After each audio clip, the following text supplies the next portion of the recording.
Graças e paz, meus irmãos. Amém? Amém. Apesar do dia corrido, o cansaço parece que bate a porta, mas nós estamos aqui, tá bom? Nós estamos aqui e que bom que nós estamos aqui. Que bom que nós temos fôlego para estar aqui, apesar da semana intensa. Começamos a semana depois de um culto tão maravilhoso. Pequeno incidente, pequeno não tão pequeno, que o pastor Cláudio e Núbia sofreram no domingo, mas graças a Deus estão bem. O pastor Cláudio vem se recuperando. Hoje estávamos conversando. Parece que a gente sente, o pastor Paulo também sentiu, de uma maneira emocional. Eu também venho sentindo um cansaço devido à semana, mas que bom que o Senhor tem nos dado a graça de estar de pé. Isso é graça do Senhor, tá bom? Então, apesar das lutas, o Senhor tem sido fiel com o seu povo. Eu disse ao pastor Cláudio e Núbia, quando eles estavam indo, domingo na ambulância, orando por eles, que livramento do Senhor, sabe? E às vezes a gente fala aqui, às vezes a gente, enfim, fala de coisas tão óbvias, que é o Senhor nos livrando no dia a dia, a gente nem percebe. E o Senhor nos livra, o Senhor guarda a nossa família, o Senhor guarda a nossa saída, a nossa chegada. Agora, como a gente não percebe haver muitas coisas, a gente não dá graças a Deus por isso, né? Talvez tenha que ocorrer algo para que a gente perceba que o Senhor continua nos guardando. Então, que a gente seja a prova viva que o Senhor continua fazendo grandes coisas no meio de nós, tá certo? Ouvindo esse hino aqui também, o diácono Jara disse que ficou feliz porque eu cantei o hino. Era o hino que o pastor João batizava também lá em Maruim. No batismo, pastor, cheguei em casa, tomei um banho, disse, Jamile, senti algo diferente, porque geralmente quando descia as águas era glória, glória, os anjos cantam lá. Jamile, quase eu ameacei cantar também. Cheguei na Piba, ainda peguei alguns batismos aqui, era esse hino, agora mudou um pouco, mas lembrança muito boa desses hinos que fizeram a nossa infância, tá bom? Abra sua Bíblia em nome de Jesus, no livro de Apocalipse, capítulo 2. Apocalipse, capítulo 2, nós vamos ler do verso 1 ao verso 7. O tema da mensagem é Revivendo o Primeiro Amor. Apocalipse 2, nós vamos ler do verso 1 ao verso 7. Aqui na tela, aqueles que quiserem me acompanhar, assim diz a palavra do Senhor. Escreva esta carta ao anjo da igreja em Éfeso. Esta é a mensagem daquele que, segurando na mão direita as 7 estrelas, daquele que anda entre os 7 candelabros de ouro. Sei de tudo o que você faz. Vi seu trabalho árduo e sua perseverança. E eu sei que não tolera os perversos. Examinou as pretensões dos que se dizem apóstolos, mas não são, e descobriu que são mentirosos. Sofreu por meu nome com paciência, sem desistir. Contudo, tenho contra você uma queixa. Você abandonou o amor que tinha no princípio. Veja até onde você caiu. Arrependa-se e volte a praticar as obras que no início praticava. Do contrário, virei até você e tirarei o seu candelabro de seu lugar entre as igrejas. Mas a isto, a seu favor, você odeia as obras dos nicolaítas, como eu também odeio. Quem tem ouvidos para ouvir, ouça o que o Espírito diz às igrejas. Ao vitorioso darei o fruto da árvore da vida, que está no paraíso de Deus. Senhor, a Tua palavra foi lida, nós sabemos que só a Tua palavra que tem poder de transformar a nossa vida e o nosso coração. Nosso desejo é que mais uma vez nessa noite o Senhor use o Teu Filho, apesar dele, para louvor da Tua glória, no nome de Jesus. Meus irmãos, a igreja em Éfeso ficava numa cidade rica e importante. Éfeso era uma grande cidade em seu tempo, a mais importante da Ásia. A população da cidade era muito idólatra, pois ali ficava localizado mundialmente o conhecido templo da deusa Diana. Além disso, muitos judeus moravam ali e tinham a liberdade de seguir as suas práticas judaicas na cidade. Ou seja, todo mundo cria em alguma coisa, então todo mundo era devoto de algum deus e cada um buscava por conta própria aquela divindade que queria seguir. E em aproximadamente 52 depois de Cristo, o apóstolo Paulo passou pela cidade de Éfeso durante a sua segunda viagem missionária. Ele estava acompanhado de outras pessoas, como Priscila e Áquila. A partir de Atos, capítulo 18, você vai poder narrar a história da segunda viagem missionária de Paulo. Paulo tinha um compromisso em Jerusalém e não pôde ficar na cidade. Então Paulo passa em Éfeso, ele não fica em Éfeso porque ele tinha que ir a Jerusalém, mas ele deixa Priscila e Áquila ali em Éfeso, e depois eles acabaram conhecendo Apolo, um judeu de Alexandria. E foi esse casal de apóstolos, de amigos do apóstolo Paulo, que anuncia o evangelho a Apolo, que depois disso se tornou um grande pregador das boas novas de salvação de Cristo. Em Atos a gente vai ver a história da igreja, a história daquilo que é a nossa origem, a nossa raiz, e nós percebemos que Áquila e Priscila foram peças fundamentais para a propagação do evangelho e até chegar à igreja de Éfeso. Mais tarde, Paulo ele retorna a Éfeso, porque Paulo tem uma característica pessoal. Todas as igrejas que ele passa, na verdade, cidade que ele passa e planta a igreja, ele sai, mas ele retorna para ver como está a situação daquele local, para saber dos líderes locais como anda a fé daquele povo. Então ele retorna a Éfeso e acaba encontrando alguns discípulos de João Batista. Paulo lhe anuncia as verdades de Cristo e eles foram batizados e receberam o Espírito Santo. Atos capítulo 19. Paulo pergunta, vocês já foram batizados pelo Espírito Santo? E ele, que batismo é esse? Nós conhecemos o batismo de João. Que batismo é esse? Então Paulo anuncia a obra de Jesus e prega e batiza aqueles homens no Espírito Santo. Depois Paulo pregou com ousadia durante 3 meses na sinagoga judaica em Éfeso. E foi nesse tempo que muitos judeus endurecidos rejeitaram o evangelho e se tornaram violentos opositores da propagação do evangelho. Paulo era alguém que defendia a sua fé, ele entendia a sua cosmovisão, a sua visão de mundo, de reino espiritual, então ele pregava aquilo de uma forma muito feroz. Independente de quem estava ouvindo, independente se gostasse ou não, Paulo pregava o evangelho de maneira muito feroz. E não é diferente em Éfeso. Então Paulo, a partir do momento que ele prega essa mensagem, ele cria muitos inimigos para o reino, para ele e para o reino. Mas o apóstolo Paulo, ele continuou trabalhando em Éfeso por quase 3 anos. E a Bíblia diz que Deus, pelas mãos de Paulo, fazia maravilhas extraordinárias. Atos capítulo 19, verso 11. Então, houve um grande avivamento local naquela cidade. O nome de Jesus era engrandecido ali e muitos judeus e gentios creram e receberam o evangelho. Inclusive, muitos dos habitantes da cidade que seguiam artes mágicas trouxeram seus livros e foram queimados publicamente. O avivamento foi tão grande que ele não precisou chamar ninguém. Os homens, os mágicos da época, trouxeram os seus livros e deixaram em praça pública adiante. Queimem, porque nós não queremos viver essa vida de idolatria. A igreja em Éfeso cresceu de uma forma tão extraordinária que a economia da cidade, que dependia da venda de artefatos religiosos, foi ameaçada.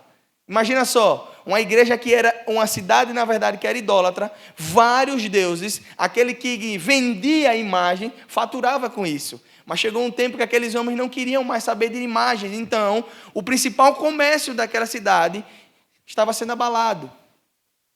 É nesse contexto que um homem chamado, ou Ovides, na verdade, chamado Demétrio, liderou um princípio de tumulto naquela cidade. Atos capítulo 19, a partir do verso 24 ao 41. Um homem se levanta para dizer, precisamos matar esse homem que está minando a economia da cidade. Nós não temos mais renda, esse homem precisa ser morto. Contudo, a obra do Senhor naquela cidade não podia ser impedida. A história da igreja garante para mim e para você que todas as vezes que a igreja foi perseguida, ela avançou. Todas as vezes. Não houve uma vez sequer que alguém perseguiu a igreja de Cristo e essa igreja estagnou, muito pelo contrário. O Senhor coloca um espírito de ousadia dentro daqueles que têm realmente o verdadeiro espírito para poder pregar o evangelho. A igreja de Éfeso serviu como um centro propagador do evangelho para regiões vizinhas. Além de Paulo, Timóteo e João estiveram envolvidos na igreja de Éfeso. Uma igreja que o Senhor vai falar dizendo, olha só, eu conheço vocês. Vocês fazem muitas coisas boas. Vocês valorizam o meu nome, vocês vão contrário àqueles que pregam contra a verdade do evangelho. Entre 60 e 63 depois de Cristo, o apóstolo Paulo enviou de Roma. Ele estava em Roma. Essa carta que nós temos na nossa Bíblia, que é a carta aos crentes em Éfeso, para ensiná-los acerca do significado maravilhoso das implicações práticas de ser igreja de Cristo. Paulo escreve a carta aos Éfesos, aqueles homens e mulheres, para dizer: vocês precisam ser um corpo, uma igreja centrada em Cristo. Cuidado com homens que andam pregando algo que eu não tenho pregado. Cuidado para que vocês não vivam algo que não devem viver. Paulo dá instruções claras de como aqueles irmãos deveriam seguir. Essa carta não ficou registrada apenas para aqueles crentes em Éfeso. Não. Circulou entre as cidades vizinhas a Éfeso. Mas o tempo passou. O tempo passou. E uma nova geração de crentes surgiu em Éfeso. Foi essa nova geração que o Senhor Jesus ditou ao apóstolo João a carta à igreja em Éfeso, registrada no livro de Apocalipse, que nós acabamos de ler. Como a data mais provável do livro de Apocalipse é a data de 90 depois de Cristo, a carta da igreja de Éfeso foi escrita cerca de 30 anos depois daquela igreja ser fundada. O Senhor João vai dar instruções claras àquele povo. O Senhor Jesus vai ditar a João algumas instruções para aquele povo que, depois de um tempo ensinado o Evangelho, passaram quase 30 anos, eles tinham perdido talvez a essência daquilo que era o verdadeiro Evangelho. Na carta à igreja de Éfeso, o Senhor Jesus se apresenta como aquele que conserva na mão direita as 7 estrelas e que anda no meio dos 7 candeeiros de ouro. Nós acabamos de ler no verso 1. E essa autodesignação de Cristo serviu para assegurar aos crentes de Éfeso que é Ele, o Senhor Jesus, que tem o controle da igreja em suas mãos. Ele está dizendo isso, só avisa esses irmãos em Éfeso que quem tem o controle de todas as coisas da igreja sou eu. É Ele que dirige os seus líderes, é Ele que conhece as suas necessidades, Ele que caminha no meio do seu povo, é Ele. A igreja de Éfeso foi elogiada pelo Senhor Jesus por suas boas obras, por seu trabalho árduo e por sua perseverança. Aqueles cristãos trabalhavam pela causa do Evangelho. O Senhor Jesus está falando de pessoas, talvez como você, que trabalha sim no Evangelho, alguém envolvido, alguém ativo na igreja, alguém que gostava de servir aquela comunidade, aquele povo. O Senhor Jesus está escrevendo a esses irmãos: eu conheço vocês, eu sei que vocês trabalham arduamente, eu sei que vocês perseveram, eu sei que vocês trabalham por causa do Evangelho, eu conheço vocês. Além disso, a igreja de Éfeso, ela era intolerante contra os homens perversos, o texto vai dizer. Homens perversos. A igreja pôs à prova homens que se diziam apóstolos e descobriam que, na verdade, eles eram impostores. O versículo 2 que nós lemos. Alguns que se diziam mestres, pastores, apóstolos. Então eles colocavam à prova: será que ele é mesmo? Será que esse homem é homem de Deus? Será que esse homem está ensinando realmente a verdade do Evangelho? A igreja de Éfeso era uma igreja que sabia reconhecer aqueles que eram os falsos apóstolos e mestres. A igreja de Éfeso também odiava as práticas dos nicolaítas. E os nicolaítas, a história, na verdade, vai nos dizer que existiam algumas vertentes para se falar sobre os nicolaítas. Na verdade, ao longo da história da igreja, diferentes teorias foram apresentadas acerca dos nicolaítas. Primeiro, alguns entendem que esses nicolaítas eram seguidores de Nicolau. Nicolau era um prosélito de Antioquia que foi designado como diácono da igreja em Jerusalém. Está lá em Atos 6, verso 5. Essa interpretação foi defendida por alguns pais da igreja, como Irineu e Hipólito. Mas a gente não tem qualquer evidência concreta que isso era verdade. Por outro lado, há uma teoria, que eu gosto dessa teoria e prefiro ficar com ela, que os nicolaítas formavam uma seita agnóstica que procurava se infiltrar nas comunidades cristãs com o objetivo de disseminar o ensino herético. Alguns ensinos que talvez a gente ouça de primeira e ache que aquilo é uma realidade, mas na verdade não é. Esses eram os nicolaítas, porque era alguém que se infiltrava parecendo ser, mas não era, e pregava contra a verdade do evangelho. Então, a igreja em Éfeso sabia reconhecer que aqueles nicolaítas não eram alguém que deveriam ser seguidos. A igreja em Éfeso era uma igreja marcada por boas obras. Boas obras, trabalho duro, perseverança, mas ela também tinha um sério problema. Os crentes efésios tinham abandonado o primeiro amor. A primeira geração da igreja em Éfeso tinha passado, e com ela também parece que se passou o entusiasmo e a devoção fervorosa a Cristo. Parece que aqueles irmãos que tinham um fervor maior com Cristo tinham passado, e aquela geração nova que chegou perdeu o brilho daquilo que deveria viver. Faltava a essa nova geração a intensidade no amor pelo evangelho que um dia os antepassados tiveram. É por isso que é muito importante, talvez, nós passarmos os ensinamentos para aqueles que estão chegando na igreja. Chegando na fé, aqueles que são da nossa família. Hoje, conversando com um grupo de amigos, falávamos sobre isso, sobre alguns temas que a igreja vira e mexe, levanta. E um irmão disse assim, mas parece que a igreja só levanta esse tema especificamente. Aí outro disse assim, mas é porque todo ano chega gente nova na igreja e precisa conhecer mais sobre o tema. E sim, talvez aquilo que seja ensinamento para você, talvez aquilo que para você diga, de novo, o pastor está falando disso, para alguém é algo novo. Precisa ser ensinado, precisa ser falado, precisa ser vivido. O amor pelo evangelho precisa ser passado de geração em geração. Mas aqui em Éfeso parece que tenha se perdido essa essência do evangelho. Parece que os crentes efésios daquele tempo estavam mais apegados ao dever do que à devoção. Porque o Senhor Jesus diz assim, ó só, eu conheço o que vocês fazem. Eu sei quem vocês são. Vocês trabalham arduamente. Vocês fazem as obras. Vocês perseveram. Mas vocês perderam o brilho do amor. Vocês fazem. O interessante é que quando eu olho isso aqui, olho para a igreja de Cristo e me incluo no meio, parece que nós somos, e eles também são, meros ativistas. Alguém que vai cumprir a agenda da igreja, mas alguém que cumpre por mera religiosidade. Eles fazem as obras, mas eles não têm o coração nas obras. Olha que interessante, os crentes efésios permaneceram fiéis. O Senhor Jesus está dizendo aí, eles eram fiéis.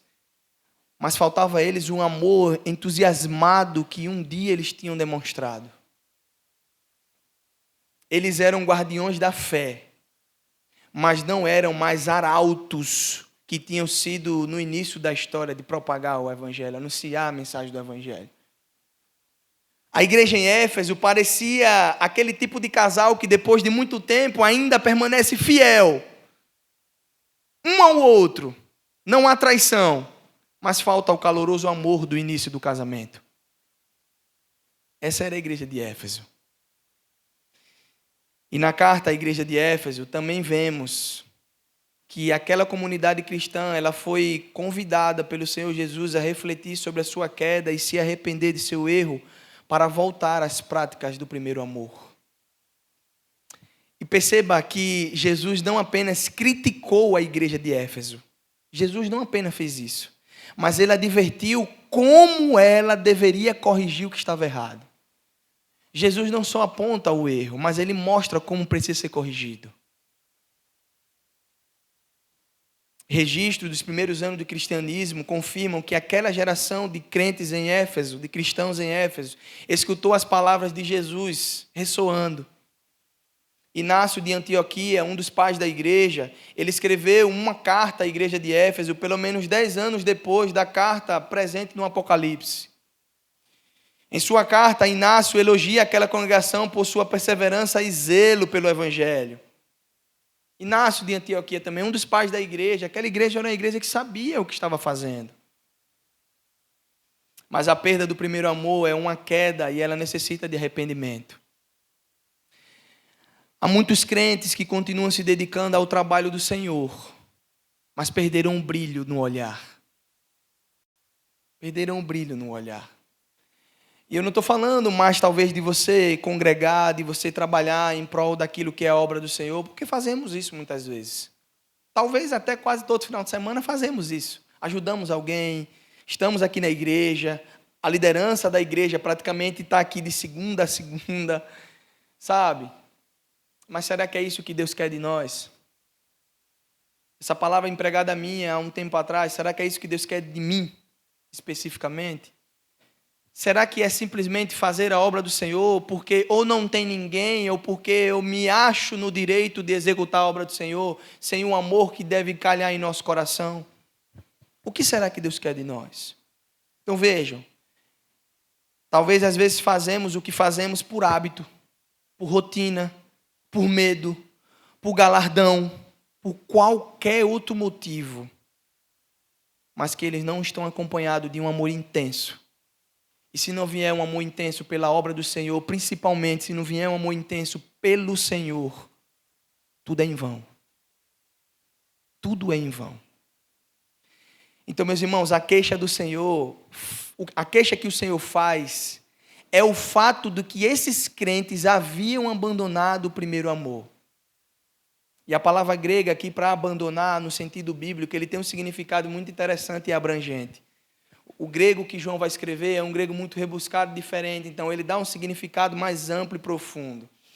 O dicionário bíblico grego, quando ele fala sobre essa palavra abandonar, a tradução vem para enviar para outro lugar, mandar ir embora ou partir, de um marido que se divorcia da sua esposa, de que envia, de que deixa ir, de que abandona sem interferência. É alguém que larga alguém no meio do caminho às traças, a migalha. E o Senhor Jesus está dizendo, vocês abandonaram, vocês deixaram, vocês largaram no meio do caminho o primeiro amor. Essas expressões refletem não uma perda que possa ser denominada como sendo meramente acidental. Não foi acidente, mas é um ato voluntário esse abandono do primeiro amor. É alguém que sabe que o caminho não é esse, mas ainda assim permanece nesse caminho. É alguém que sabe que o Senhor zela e olha para o seu coração, sabendo que você não está fazendo de bom grado, mas mesmo assim continua fazendo. O Senhor Jesus está exortando a esta igreja em Éfeso por não amarem mais. E aqui não se tratava, olha que interessante, aqui não se tratava de uma ausência completa do amor. Porque o Senhor, no início, Ele vai dizer, eu conheço o que vocês fazem, eu sei que vocês fazem isso aí, tem um zelo. No entanto, o amor deles havia perdido o brilho, aquele amor do início, algo que faz brilhar os olhos, algo que quando a gente olha dá um frio na barriga, as mãos começam a suar. Tinha perdido no brilho, no olhar dessa forma. Não havia mais intensidade no amor que um dia eles tiveram por Cristo. Então veja, meus irmãos, é preciso se manter firme e agarrado nos pilares, verdade e amor. E esse é um desafio constante para os pecadores redimidos, que oscilam de um lado para o outro, devido a tantas coisas que o mundo tem apresentado para nós. Tantas coisas que o mundo tem colocado diante de nós. Imagina só, permanecer firme nesse primeiro amor. Mas eu já sou salvo, pastor. O Senhor já fez tantas coisas. Será que eu ainda preciso ter essa intensidade mesmo? Veja só, eu não faço mal a ninguém. Eu sou alguém que dou o dízimo direitinho, eu oferto para missões, eu digo o tema de missões, eu sei o versículo João 3,16 decorado. Eu, do meu trabalho, eu vou para casa, eu sou alguém, sabe? Mas não é isso que Deus quer de nós. É o brilho no olhar, que talvez um dia perdemos. Então, meus irmãos, com frequência, com muita frequência, igrejas e seus líderes, eles precisam entender que devem permanecer fiéis em favor da verdade bíblica, levando o seu povo a entender que eles precisam viver o primeiro amor. Essa solene ameaça de Jesus de remover o candeeiro de Éfeso, de apagar um testemunho de amor pela verdade daquela congregação em meio a uma comunidade pagã. Porque olha só, a igreja em Éfeso, o baluarte daquela cidade, no meio de tanta idolatria, era alguém que destoava. E o Senhor está dizendo: tirarei o brilho de você, se você não voltar ao primeiro amor. Era como se o Senhor estivesse dizendo assim: você vai ser mais uma. Você vai ser mais uma das que já tem por aí. Meus irmãos, interessante que quando o Senhor Jesus ele fala, ameaçando a igreja de Éfeso, dizendo: se você não voltar, eu tirarei de você. A palavra final de Jesus, ela não é de ameaça, mas ela é de promessa. A palavra final de Jesus, ditando a João ao Apocalipse, ela não é de ameaça. O Senhor ameaça a Éfeso: se vocês não fizerem isso, eu vou tirar de vocês. Eu vou até vocês e arranco de vocês. Mas ele não acaba com ameaça. O Senhor acaba falando à igreja com uma promessa. Mas não falando apenas à igreja de Éfeso. O Senhor agora faz uma promessa a todas as igrejas. Ele faz uma promessa ao vencedor. Ele faz uma promessa ao vencedor. Assim, vencer o maligno é combinar o compromisso com a verdade de Cristo, a um amor ardente pela verdade do Evangelho. A esses vencedores, quem são os vencedores? Aqueles que chegarão no alvo, vão perseverar até o fim. Aqueles que são descendentes daquele que foi o filho da mulher, que foi ferido, mas venceu. Aquele que há de abrir o paraíso, dando o fruto da árvore da vida. Aqueles que chegarão lá no final. O Senhor Jesus vai dizer que esses comerão da árvore da vida e viverão no paraíso com Deus. O primeiro amor, ele é como fogo. Se colocamos lenha, ele fica mais inflamado. Contudo, se jogamos água, nós vamos apagar essa chama. Falhamos porque não alimentamos o fogo em nosso coração. Falhamos porque perdemos algumas essências dessa caminhada cristã. Pastor, mas como assim perdemos? Sim, perdemos. Eu quero mostrar para você hoje, nessa noite, que você e eu, talvez, se não abrirmos os nossos olhos, estamos perdendo algumas coisas. Perdendo algumas coisas. A primeira coisa que fica, e a pergunta que eu e você devemos nos fazer é: como nós, eu e você, assim como os cristãos em Éfeso, que perderam de vista a fé de seus pais, podemos identificar se nós estamos perdendo o primeiro amor? Como identificar isso, pastor? Primeiro, o abandono da oração. 1 Tessalonicenses 5,17. Orai sem cessar. Talvez a gente tenha perdido o brilho da oração. E como eu estou trabalhando oração com os jovens, segunda nós teremos um segundo encontro de oração aqui. Queridos, orar não é fácil, parece ser, mas não é. Porque todas as vezes que você vai orar, algo te prende. Algo te prende. E eu estou falando de algo espiritual. Para falar de oração, não significa só você fechar os seus olhos e você falar com Deus e dizer: a oração é só falar com o Senhor. É muito pouco reduzir a oração a fala com Deus. Oração é ouvir o Senhor. Como assim, pastor? Sim, oração é ouvir o Senhor, porque várias vezes no secreto e em silêncio, você ouve a voz do Senhor. Ana, o exemplo claro de oração, quando ela pede pelo profeta Samuel, sem saber que ele seria profeta e rei sacerdote, ela diz em silêncio, e o Senhor diz: darei a você. Através do profeta, darei a você aquilo que você está pedindo. Sabe? Mas nós perdemos o brilho do lugar de oração. E, meus irmãos, como é precioso você viver uma vida de oração. Porque talvez uma vida de oração, você mesmo sem pedir nada, o Senhor derrama sobre você um bálsamo muito maior daquilo que você está clamando a Ele. E tem momentos que você cai em lágrimas, tem momentos que você vê, de fato, de uma maneira mais presencial, o Senhor te abraçando em momentos de oração. Mas talvez a gente perdeu esse encontro desse lugar de oração. Segundo, é a falta de prazer na leitura bíblica.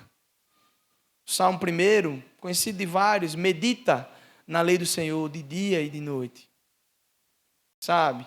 Então assim, nós precisamos meditar a palavra. Meditar nela. Gastar tempo.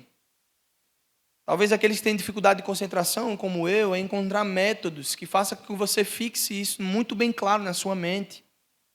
Talvez uma leitura contínua, talvez algumas devocionais, como eu estou fazendo, lendo a Bíblia o ano todo. Mas precisa de mecanismos, sabe? Mas perdemos a essência.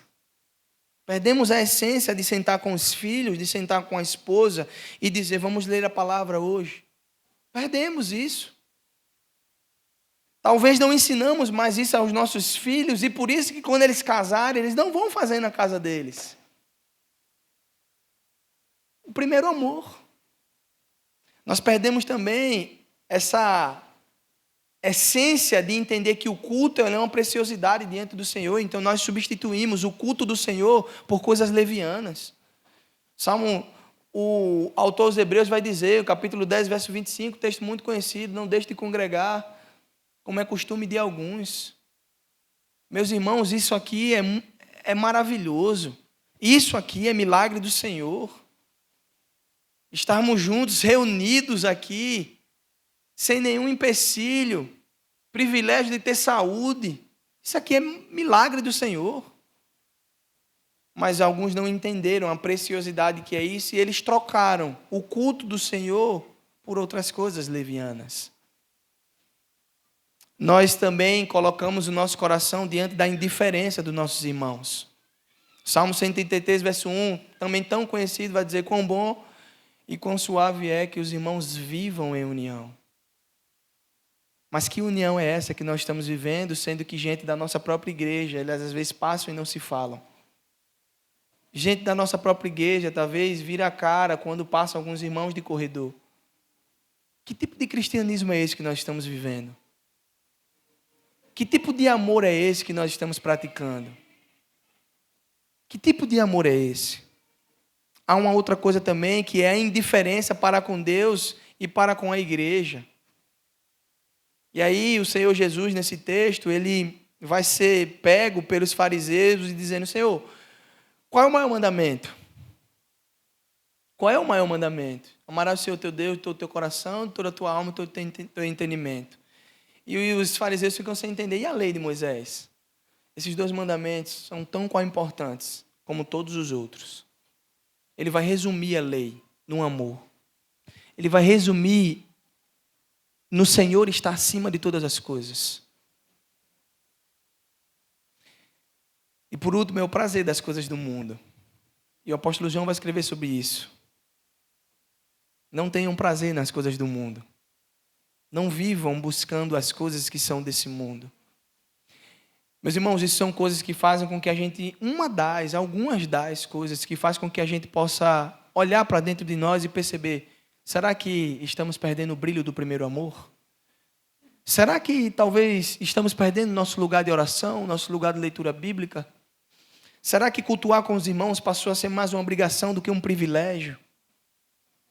Será que o amor ao irmão tem que ser somente porque eu sou cristão e não simplesmente porque se eu amo é porque eu sou amado? Se eu perdoo é porque eu fui perdoado? Eu não merecia o perdão e ele me perdoou. Sabe? Mas como eu disse aos irmãos, nem tudo está perdido.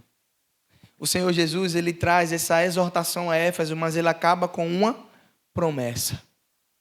Ele acaba com uma promessa. O próprio Jesus, dono da igreja, nos deixa um caminho para que possamos viver esse primeiro amor. E o primeiro deles é o arrependimento. O verso 5 aí, do que nós acabamos de ler. Arrepende-te e volta ao primeiro amor. Arrependimento, meus irmãos, tudo começa no nosso coração. Tudo começa no nosso coração, porque se não houver arrependimento, difícil haver confissão de pecado. Tem que ter arrependimento. Tem que ter arrependimento. Segundo é a confissão. Está aí os textos. Confissão. Tiago vai escrever se você confessar uns aos outros. E o sábio Salomão em Provérbios vai dizer que aquele que confessa alcança a misericórdia. Nós precisamos confessar e não ficar para dentro de nós isso. E por último, o perdão. O perdão porque, como eu disse, você perdoa porque você foi perdoado sem merecimento. Você não merecia ser perdoado, mas Ele perdoou você. Então Senhor, eu preciso do Teu perdão.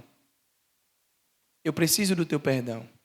Talvez o meu coração não esteja tão alinhado com as coisas que deveriam estar alinhadas.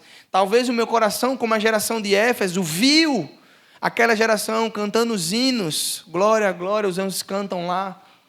Mas hoje eu não canto mais porque eu perdi esse brilho, essa essência. Perdão, Senhor, me traz de volta aquele primeiro amor. Me traz de volta, Senhor, aquela essência de buscar ao Senhor como o Senhor é. Traz de volta, Senhor. Então esses 3 pilares fazem com que eu e você possamos vivenciar novamente o primeiro amor. E para concluir, eu concluo dizendo a você que a carta à igreja de Éfeso termina com uma maravilhosa promessa. Antes, porém, o Senhor Jesus deixa uma exortação comum a todas as igrejas. Ele diz: quem tem ouvidos para ouvir, ouça.